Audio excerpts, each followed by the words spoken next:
Idefran, Instituto de Divulgação Espírita de Franca, apresenta Sementeira Cristã. Prezados ouvintes, aqui estamos eu, Eurípides Mendonça e Nara Carlone, para o nosso Sementeira Cristã desta semana. Também hoje, em especial, contamos com a presença inicial da nossa amiga Sônia Lúcia Rodrigues.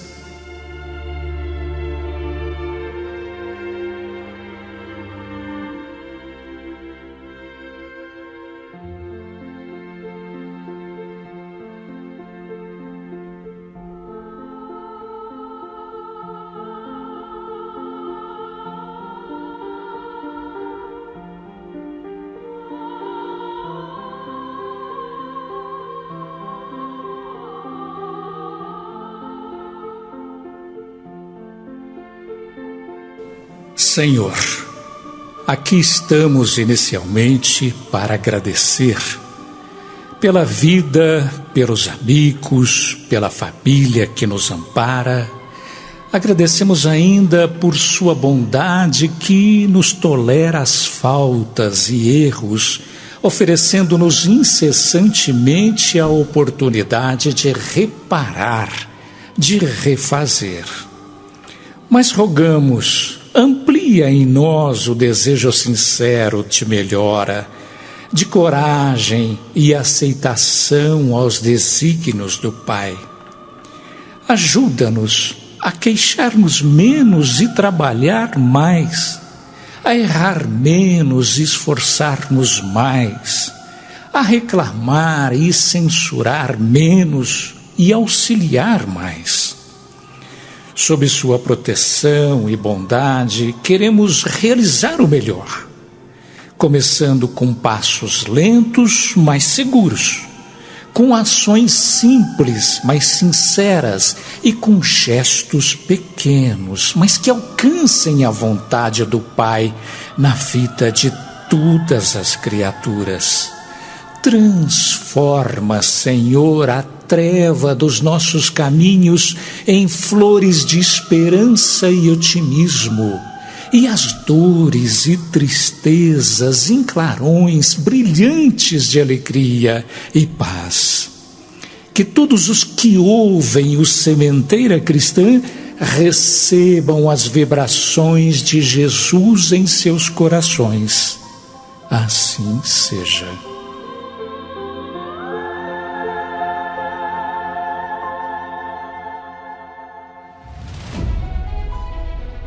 Sementeira Cristã apresenta Livro Aberto. Respostas que esclarecem nossas dúvidas.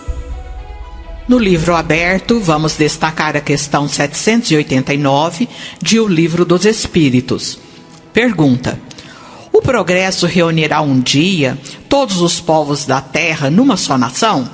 A resposta: não em uma só nação, o que é impossível, pois da diversidade dos climas nascem costumes e necessidades diferentes, que constituem as nacionalidades. Assim, sempre serão necessárias leis apropriadas a esses costumes e a essas necessidades.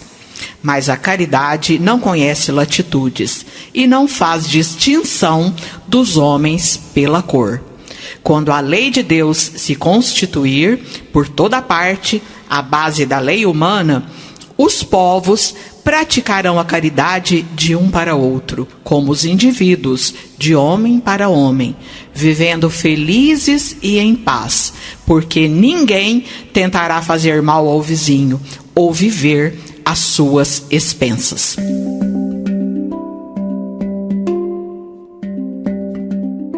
Hoje, Sônia e ouvintes, o programa Sementeira Cristã vai analisar a parábola do fariseu e do publicano anotada por Lucas, capítulo 18, versículos de 10 a 13. Assim é o texto evangélico. 2 homens subiram ao templo para orar, um fariseu e o outro publicano.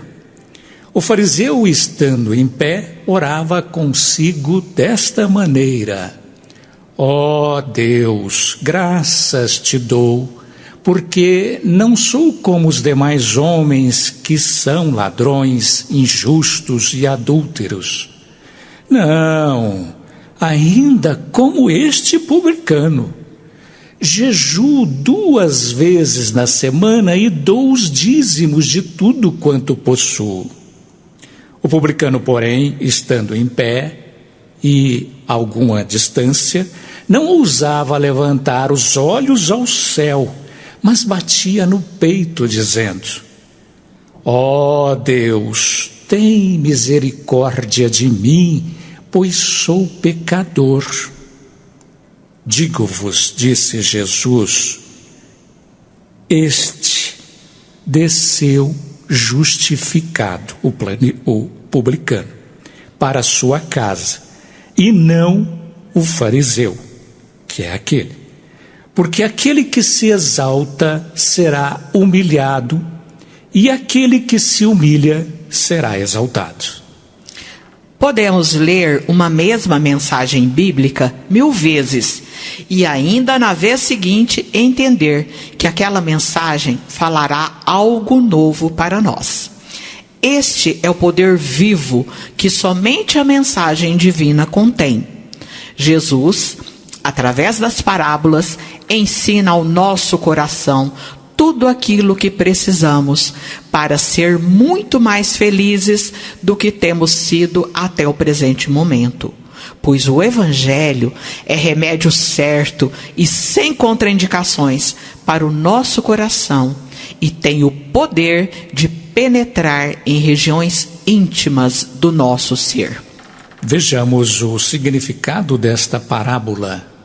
Conforme consta no Evangelho, os publicanos eram, ao tempo de Jesus, os encarregados de arrecadar as taxas públicas das rendas de todas as espécies e entregá-las à dominação romana.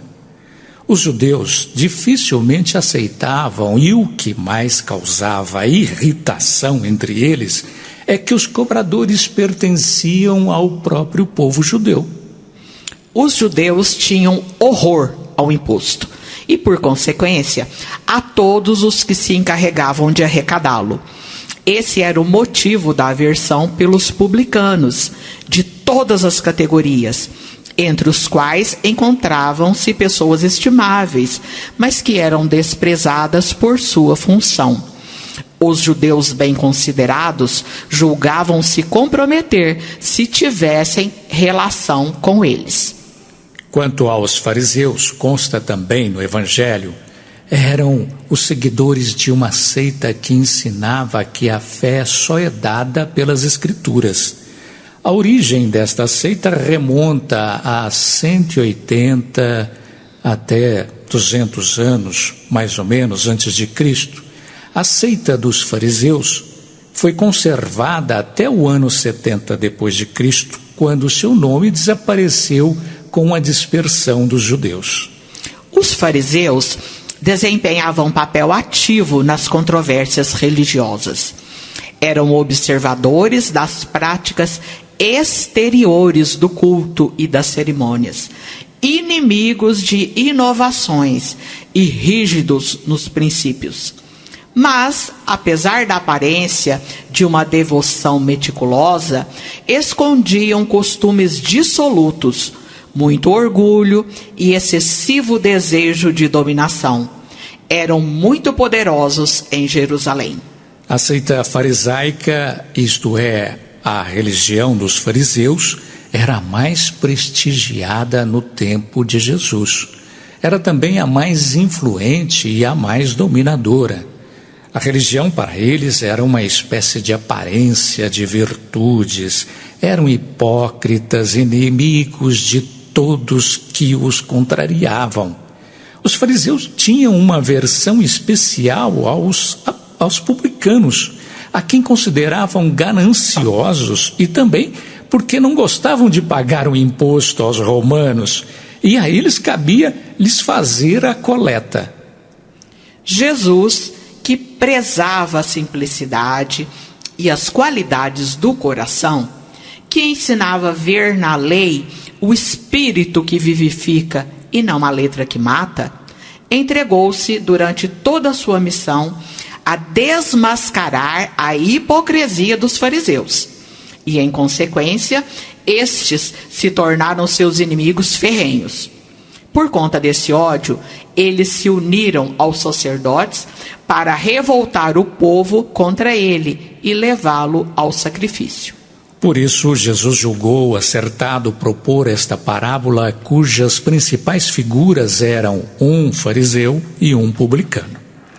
Quis o mestre mostrar que o orgulho de seita, o orgulho de classe, o orgulho de família e o orgulho pessoal, enfim, o orgulho em suas múltiplas formas, é mais prejudicial à elevação da criatura do que o publicanismo como concebiam os fariseus.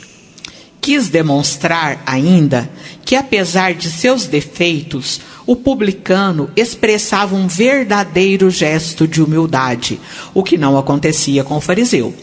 O publicano reconhece seus defeitos, nem ousa levantar os olhos para o céu, limita-se a bater no peito e pede ajuda ao Senhor. Enquanto que o fariseu reconhece em si somente qualidades boas, e sua prece é uma acusação aos outros, até o publicano que estava ali rogando ao Senhor o perdão para suas faltas. O orgulho é um sentimento que destrói as qualidades do espírito, enquanto a humildade para Deus nos eleva à dignidade dos justos. Em o Evangelho segundo o Espiritismo, capítulo 10, há um texto que diz sobre o sacrifício mais agradável a Deus. O que vemos recomendado nesta lição é que para Deus de nada valem as ofertas, os sacrifícios que a criatura faz para reverenciar o Pai, e sim os sentimentos que procura cultivar em seu coração. O cristão não deve oferecer prendas materiais, pois que espiritualizou o sacrifício. Oferece a Deus sua alma purificada. Afasta de si todos os sentimentos de animosidade e maus pensamentos.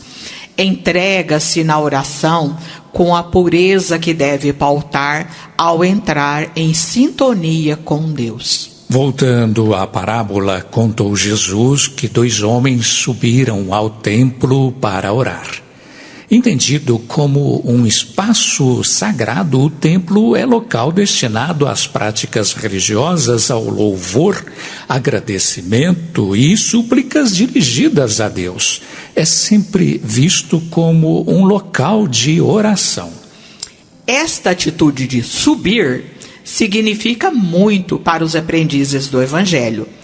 Quando queremos subir, queremos nos elevar, nos colocar acima das coisas corriqueiras da vida material. E orar significa isto: é procurar um novo estado mental, é buscar inspiração no diálogo com Deus, esperando ser ouvido. A oração nos dá essa condição. Por isso, ambos se elevaram, subiram até o templo para orar. Segue a parábola. O fariseu, estando de pé, assim orava. Sabemos que para orar não precisamos de atitude exterior. Podemos estar de pé, sentados, deitados, etc. Mas aqui, com referência da narrativa de Jesus, o fariseu estava de pé, mostrando respeito, mas também sugerindo que se achava acima dos outros. E toda esta postura vai sendo confirmada por suas palavras. Elas revelaram orgulho de si mesmo e condenação ao próximo, nesse caso, o publicano, que era o alvo de sua comparação. Segue a narrativa de Jesus. O publicano, porém, estando em pé, a alguma distância, não ousava levantar os olhos ao céu. O que o mestre queria nos mostrar, que, mesmo estando de pé, ficava à distância e o olhar do publicano era de humildade, pois não ousava levantar os olhos ao céu. Era o reconhecimento de sua pequenez e fragilidade. Era a forma que ele encontrava para dialogar com o Senhor de forma sincera. E a citação final: aquele que se exalta será humilhado, e o que se humilha será exaltado. O mestre está deixando claro que, ao contrário dos valores utilizados pelos homens, sua força extraordinária é constituída pelo amor, pela bondade, pela humildade, pela paciência, pela tolerância, pela fé absoluta no poder supremo. No livro Parábolas Terapêuticas, Alírio de Cerqueira Filho nos mostra nitidamente que havia 2 tipos diferentes de oração neste conto do mestre: a oração orgulhosa do fariseu e a oração humilde do publicano. A oração é uma prática muito difundida por todas as religiões. Todas as pessoas têm o hábito da oração, mas ele questiona e afirma que são poucos aqueles que sabem orar bem. Orar significa entrar em comunhão com Deus. Através dessa oração, absorvemos energias reparadoras e podemos modificar os sentimentos que se encontram em desequilíbrio. A prece sempre é agradável a Deus quando ditada pelo coração e não aquela dita pelos lábios de forma decorada. Se ela estiver revestida de fé e sinceridade, não importam as palavras, a simplicidade de quem ora. Ela será ouvida. Em outra passagem também, Jesus reforça esta questão.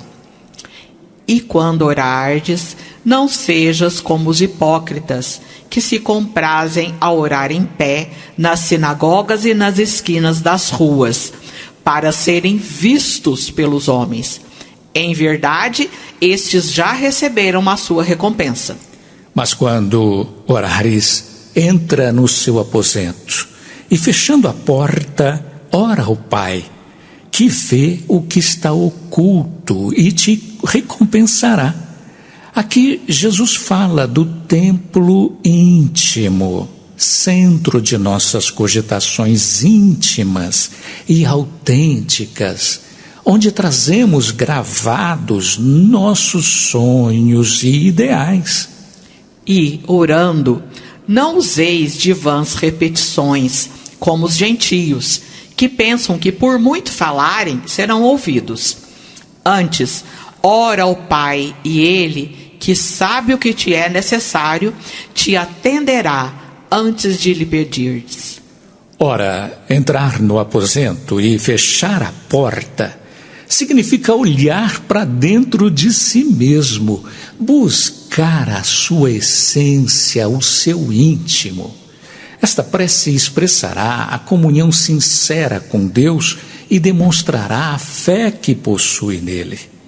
Quando vemos as 2 citações de Jesus, do fariseu e do publicano, entendemos que uma oração expressava as negatividades ainda presentes no espírito do fariseu, enquanto que o publicano reconhecia suas imperfeições e pedia ajuda.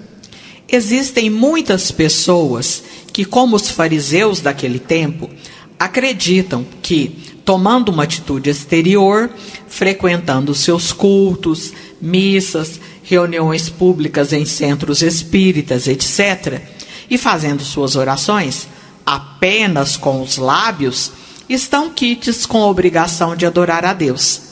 Nesses casos, as preces são vazias de significado, pois não há nenhuma comunhão entre a criatura e o Criador.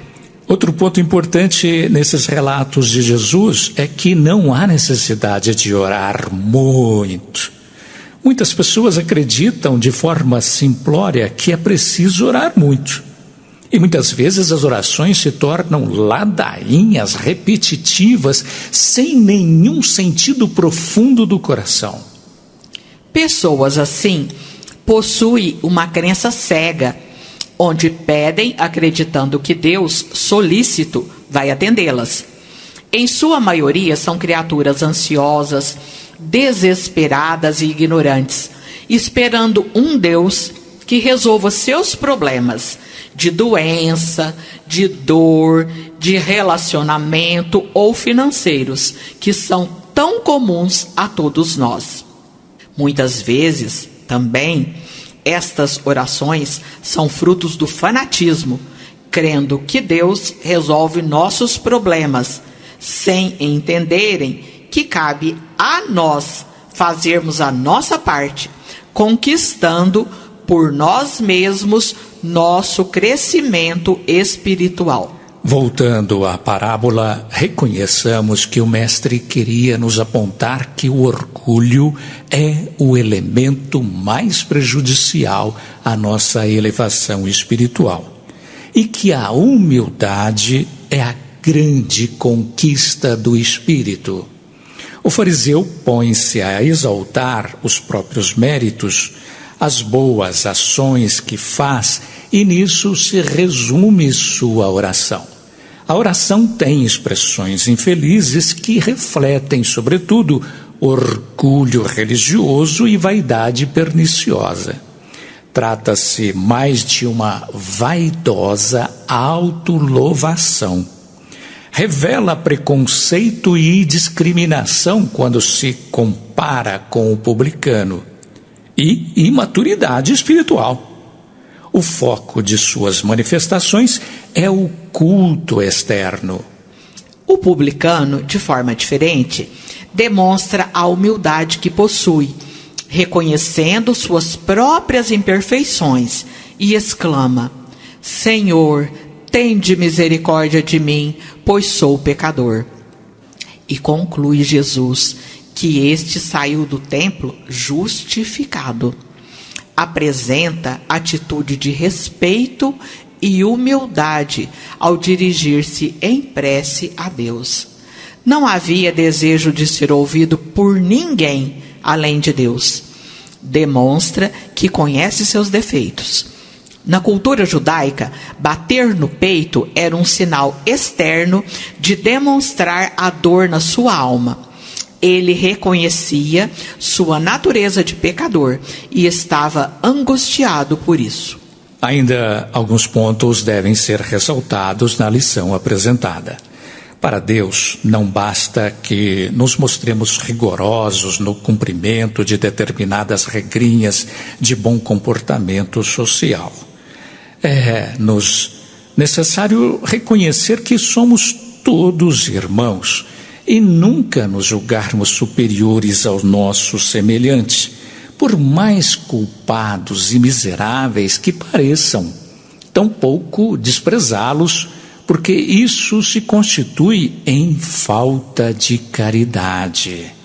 Lembremos ainda que a humildade sincera é o melhor agente de nossa reforma íntima, de nosso progresso espiritual.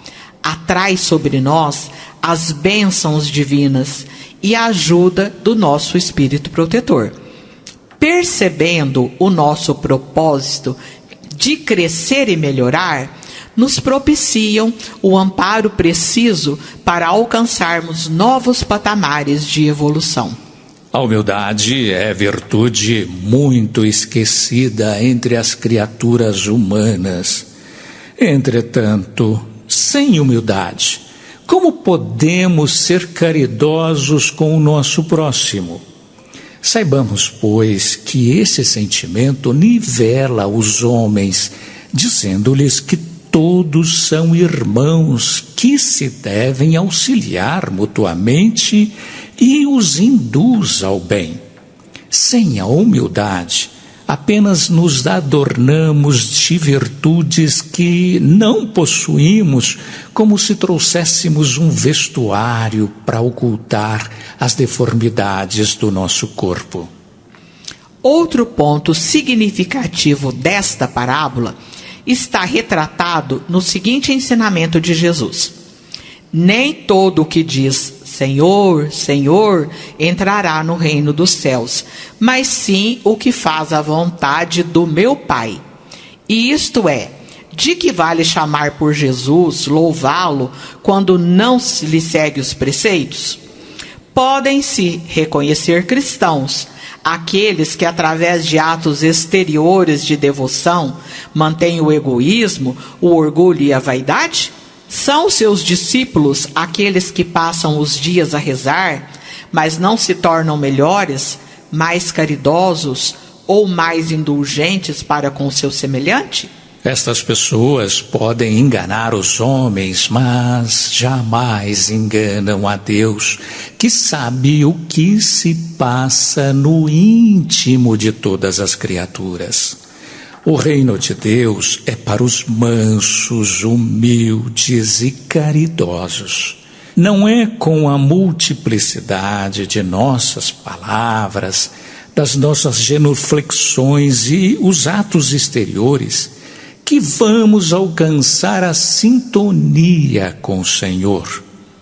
A única via que está aberta para alcançar a graça de sua presença é a prática sincera da lei de amor e de caridade. As palavras de Jesus são eternas, porque são verdade. Só elas podem nos dar a garantia da paz, da tranquilidade interior e da estabilidade do homem entre as coisas da vida terrena.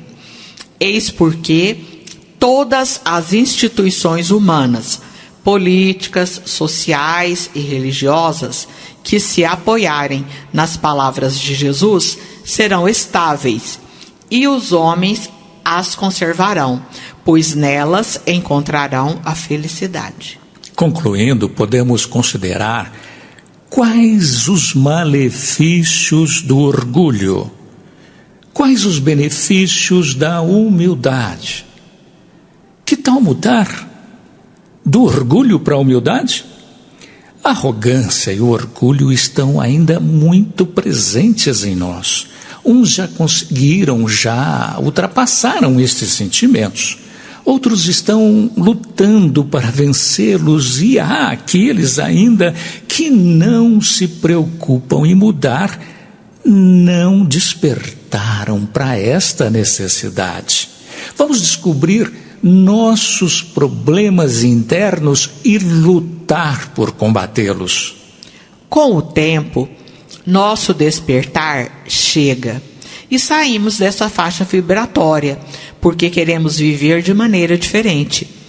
Esse despertar faz com que queiramos fazer nascer o homem novo dentro de nós e queiramos romper as barreiras para conquistar uma vida nova, com atitudes e ações corretas. Tomemos Jesus por modelo. Exemplificando a humildade, veio ele do mundo espiritual, aceitando como berço uma simples manjedoura e o lar humilde de um carpinteiro. Como mestre dos mestres, viveu entre os humildes e consolou os tristes, despedindo-se do mundo pelos braços da cruz, ao lado de 2 malfeitores. A humildade é uma das maiores conquistas do espírito, e quem consegue conquistar esta virtude aceita sem constrangimento a obrigação de trabalhar e servir em benefício de todos, sem alarde dos próprios recursos que possui. A humildade, longe de ser servidão, é antes de tudo independência, liberdade interior, que nasce nas profundezas do espírito. Quando temos o direito de reclamar e não reclamamos, quando abstemos-nos de fazer o mal ou vingar de alguém, procuramos estender o bem, adotando a compreensão e o entendimento para com o próximo, percebemos que a humildade começou a acender em nós a luz da sua glória. No exemplo da manjedoura, Jesus nos ensina a humildade, que caracterizou suas atitudes em toda a existência. A humildade, que é a mais importante das virtudes, caracteriza as pessoas modestas, simples e amigas de todos. Grandes vultos da humanidade demonstram, antes de tudo, ser humildes.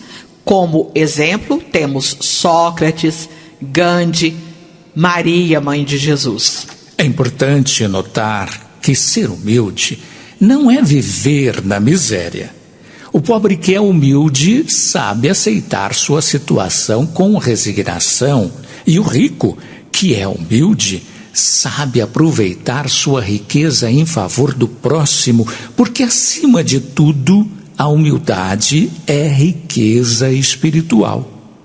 A própria natureza, que é um exemplo de humildade, demonstrada através do fruto que nos alimenta, dos animais que trabalham para o homem sem esperar recompensas, da água que nos auxilia na limpeza do nosso corpo e que é indispensável à nossa sobrevivência. Embora ainda não nos encontremos muito distantes de viver a humildade continuadamente, poderemos nos esforçar para vivê-la diariamente, ainda que por alguns momentos. No momento musical, vamos ouvir música O Fariseu e o Publicano, do CD A Criança e a Música, um dueto feliz, volume 3º.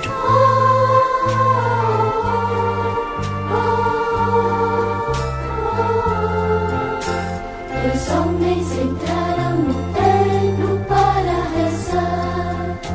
Dois homens entraram no templo para rezar. Um deles, enquanto rezava, muito orgulhoso pensava que era melhor que os outros, que era muito melhor que os outros. Dois homens entraram no templo para rezar. Dois homens entraram no templo para rezar. O outro, enquanto rezava, com humildade pensava que era um pecador pedindo ajuda ao Senhor. Dois homens entraram no templo para rezar. Dois homens entraram no templo para rezar. Só um deles Deus escutou, só uma prece ao céu chegou. Foi a do orgulhoso, não foi não, Senhor. Foi a do humilde, foi sim, Senhor.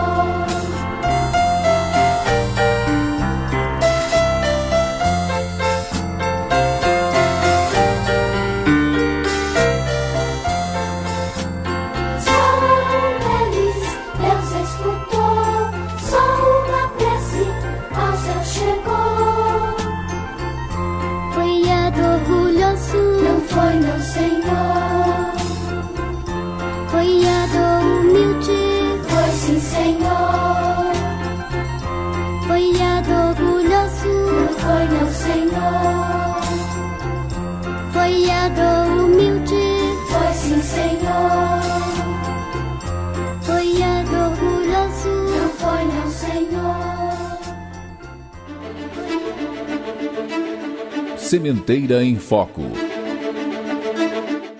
Destacamos o Clube do Livro Espírita do Idefran. Torne-se sócio.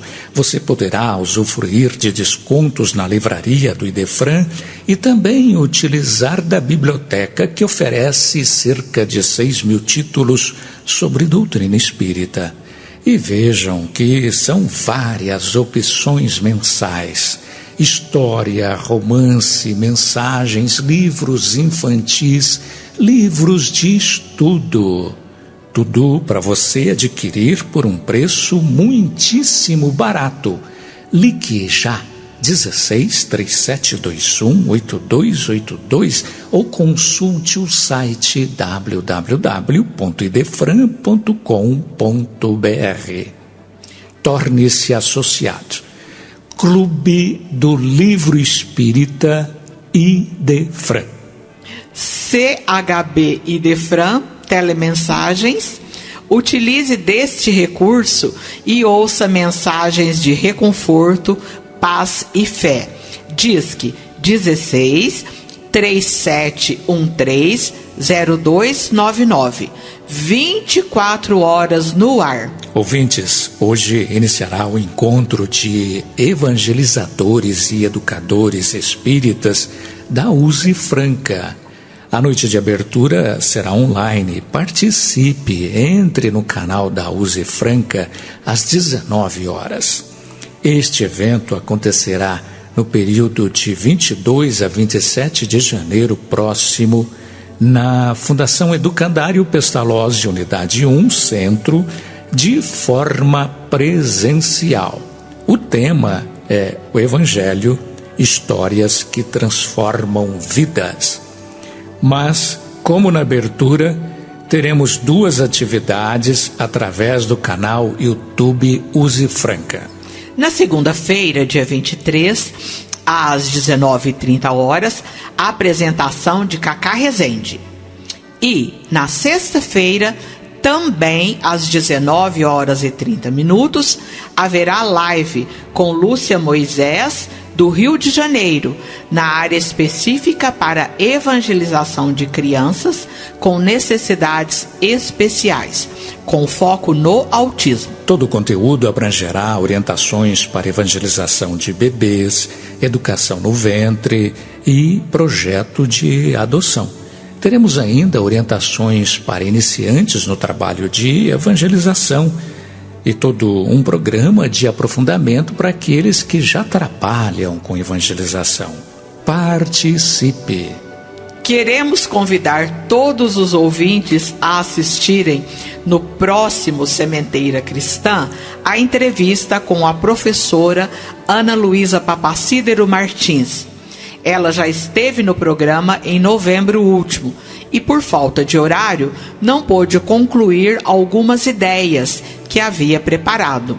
Assim, ela retoma agora, no dia 29 de janeiro, para uma entrevista muito proveitosa sobre a tríade das inteligências.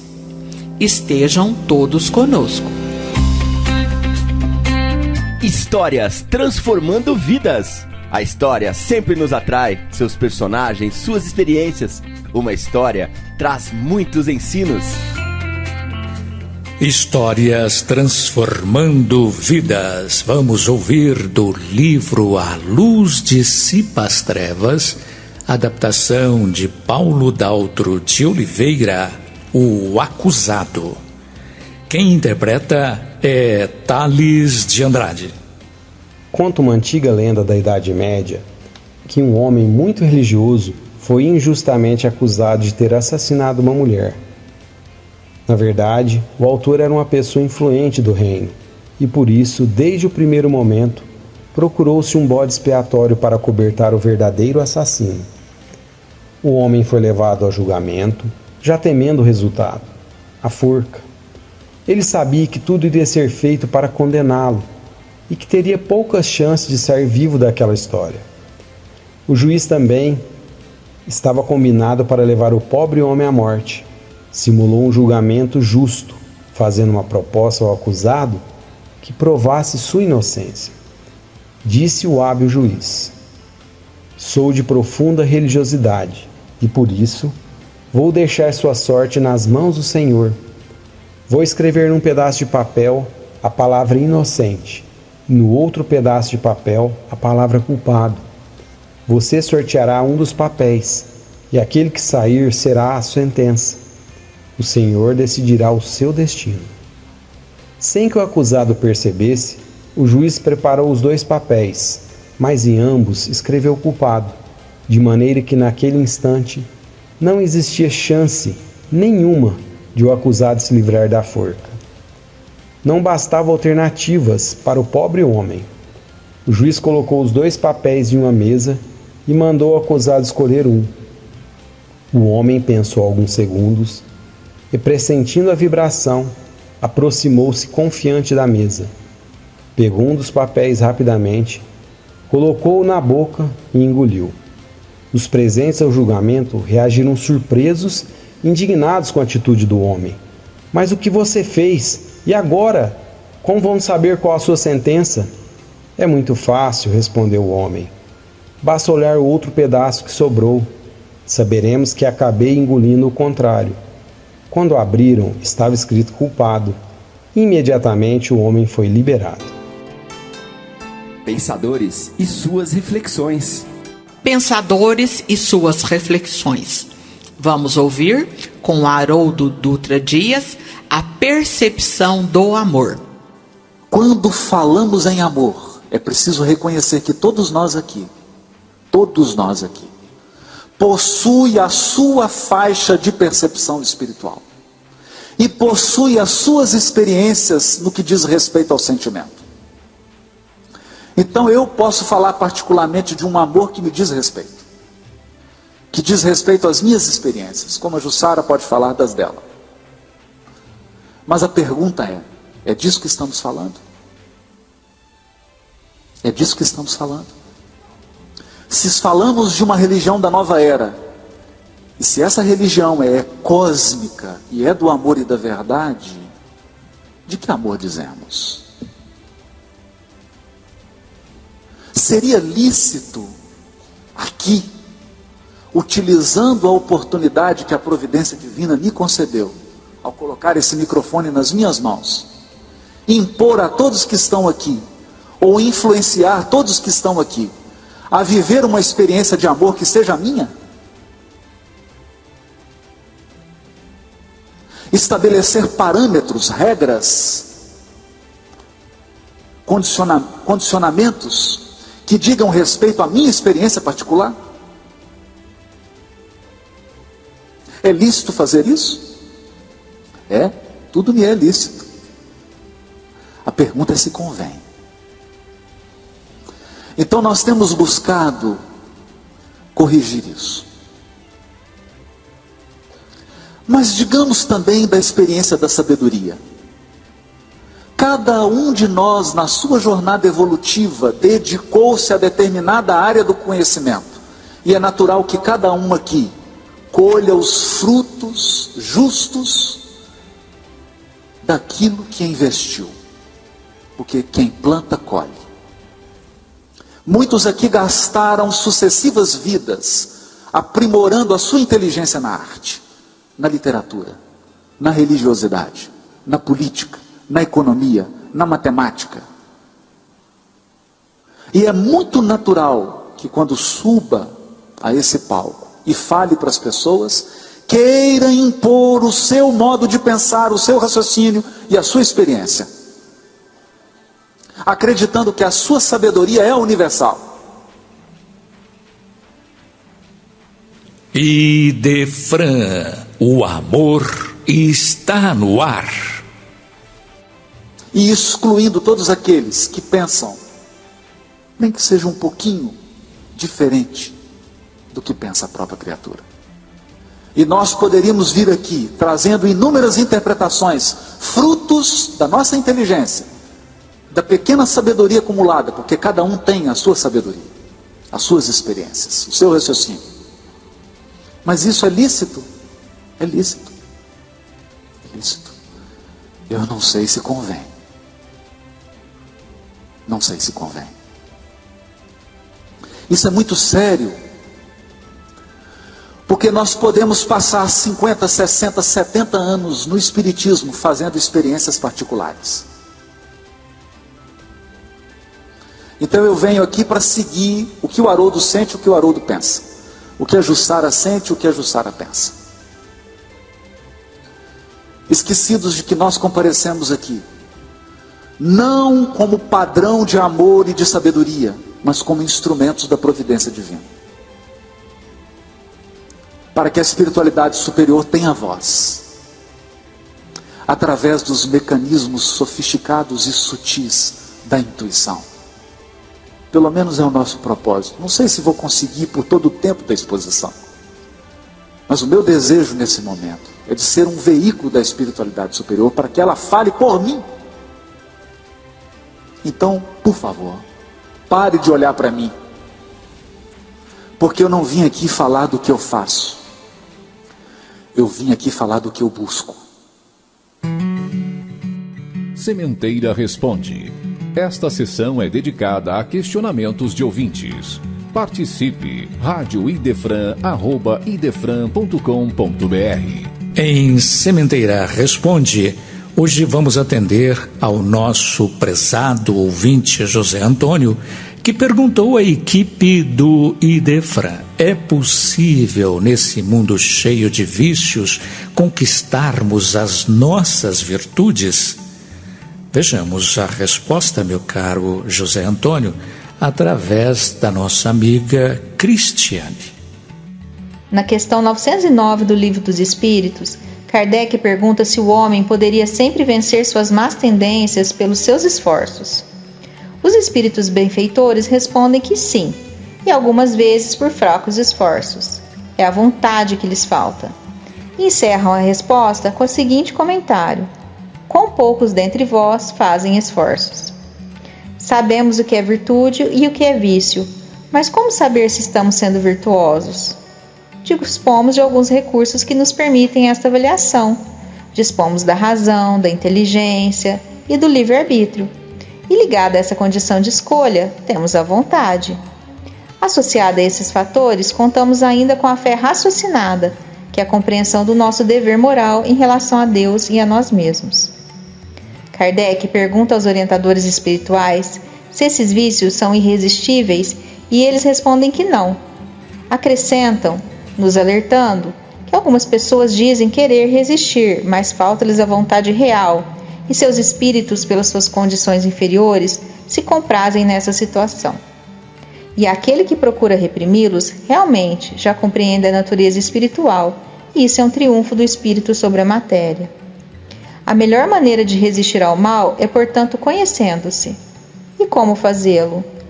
O exame de nossas reações a algumas situações podem nos alertar, no convívio com o próximo, na dor, no isolamento. Ou então, como fazia Santo Agostinho, que inventariava diariamente suas ações ao deitar, para procurar a maneira de ser melhor no dia seguinte. Fazia uma lista daquilo que havia feito de bem e de bom, daquilo que não pôde fazer, do que poderia ter feito e não fez, e do que fez de mal. Isso não é complicado de executar, e com um pouco de vontade também podemos fazer. Para conseguirmos combater os nossos vícios e cultivar as nossas virtudes, temos o melhor modelo a ser seguido, Jesus. E o melhor roteiro, o Evangelho.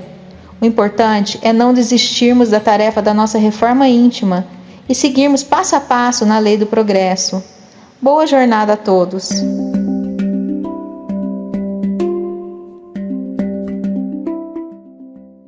Encerrando o nosso Sementeira Cristã de hoje, vamos conhecer o poema Oração por Humildade, de ninguém menos que Maria Dolores. Senhor Jesus, quando eu voltar à terra e estiver de memória parcial, qual o doente sob anestesia, para sofrer bendita cirurgia que me livre do mal, não me deixes a sós em meu passo imaturo. Se eu te pedir felicidade, nos erros e ilusões que outrora quis, não me faças feliz. Se te requisitar destaque e brilho, para comportamento frio e ingrato, não me tires ao chão do anonimato. Se eu te solicitar um corpo lindo, para voltar na sombra a estaca zero, não me deixes viver na forma que mais quero. Se te implorar dedicações para desorientar-me novamente, deixe-me a solidão por mestra permanente. Caso anseie por vida emancipada, para menosprezar encargo e compromisso, acorrenta-me os pés ao campo do serviço. Se te rogar facilidades, fora das bênçãos com que me renovas, guarda-me sem cessar no cárcere das provas. Agora que te escuto em toda parte, a convidar-me para a luz divina, ouve, Jesus, anseio acompanhar-te, quero ser sempre pequenina.